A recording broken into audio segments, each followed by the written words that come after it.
되신 복되신 동정 마리아 대축일 축하드립니다. 네.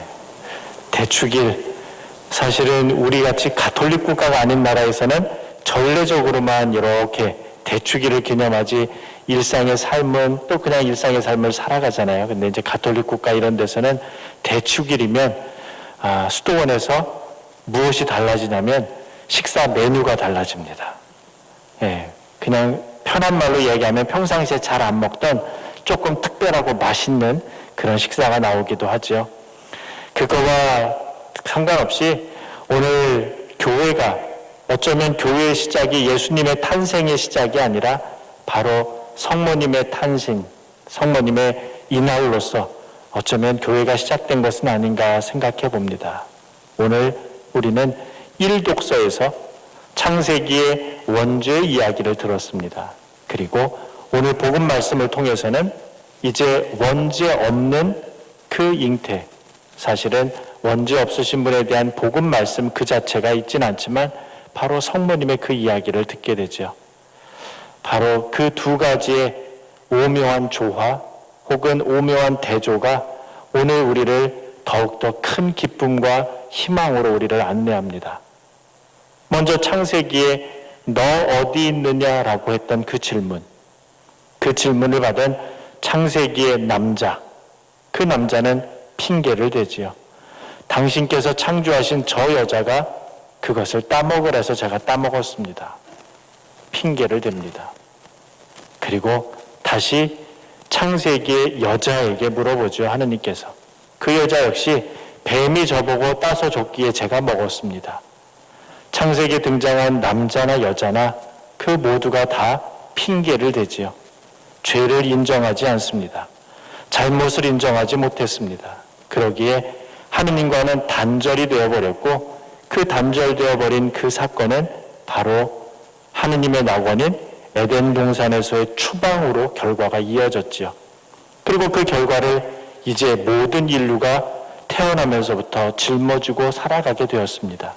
그러기에 원죄라고 하는 것, 그것은 하느님과의 단절을 의미하지만 원죄 없이 태어나신 성모님의 그 모습은 바로 하느님으로부터의 또 다른 축복이지요. 도대체 성모님은 어떤 분이시기에 원죄 없이 이 세상에 태어나실 수 있으셨을까? 하느님의 선택을 받으셨다라고 하는 거지요. 그렇다면 또 다른 생각으로, 아주 인간적인 생각으로, 나는 그럼 왜 하느님께서 그런 은총을 안 주셨을까? 혹은 왜 나는 그런 은총을 못 받았을까? 라고 생각할지도 모릅니다. 그러나 우리는 태어나는 순간은 아니었지만 하느님 안에서 다시 태어나면서 똑같은 은총을 받았습니다. 이 자리에 계신 우리 모두는, 저를 포함해서 모두가 다 세례 성사를 받으면서 원죄가 사해졌지요. 그렇다면 이제 성모님은 잉태되기 순간부터 이미 원죄 없으신 그런 분이셨지만 우리는 조금 늦을지 몰라도 세례 성사를 통해서 우리 역시 원죄가 없는 상태가 되었다라고 하는 거죠. 그러면 출발점은 조금 늦을지 모르지만 성모님과 우리는 똑같이 원죄 없는 상태가 되었습니다. 그런데 우리의 삶은 과연 성모님과 같은 똑같은 삶을 살고 있는가라고 하는 또 다른 물음을 우리 각자 스스로에게 던져봅니다. 창세기에 하느님이 첫 사람인 아담에게 하셨던 질문, 너 어디 있느냐라는 질문에 사람은 숨습니다. 하느님이 두려워서 자신의 죄가 두려운 것, 잘못됐음을 알면서도 용서를 청하지 못하고 뒤로 숨는 첫 번째 사람의 모습이었습니다. 그러나 성모님은 하느님의 천사인 가브리엘의 그 질문에 당황스럽고 또 인간적으로는 여러 가지 복잡한 생각이 드셔질지 모르지만 대답은, 보십시오. 저는 주님의 종입니다. 말씀하신 대로 저에게 이루어지기를 바랍니다. 즉 하느님의 뜻이 어떠한 뜻이든 마리아인 그 여인에게 다 이루어지기를 청했던 그런 모습입니다. 우리 역시 매일의 삶 안에서 끊임없이 하느님께서 우리에게 질문을 하시죠. 너 어디 있느냐?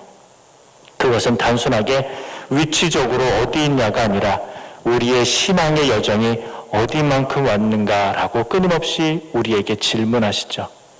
그럴 때 부족하고 나약하지만 그럼에도 불구하고 하느님의 모든 뜻이 내 뜻이 아니라 하느님의 뜻이 우리에게 고스란히 이루어지기를 바라는 마음이라면 우리는 성문과 같은 똑같은 은총 지위에 머물 수 있습니다.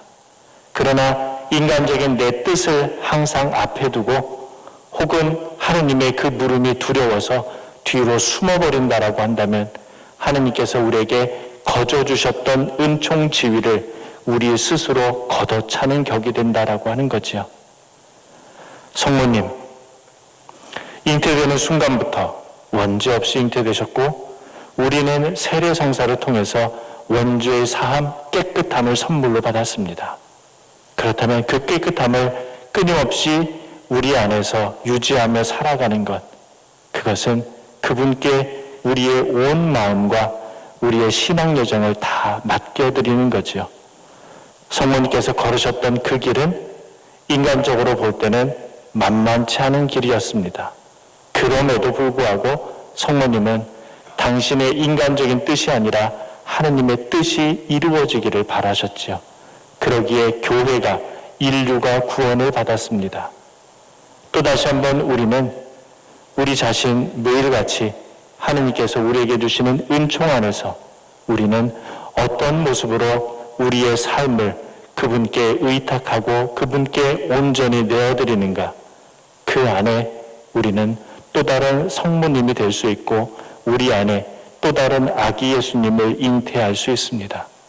결국 주님의 말씀을 내 마음속에 간직하고 그 말씀을 실행할 수 있을 때, 하느님께 온전히 내어 맡길 수 있을 때, 그때 비로소 우리는 성모님과 똑같은 은총 지위에 머물 수 있겠지요.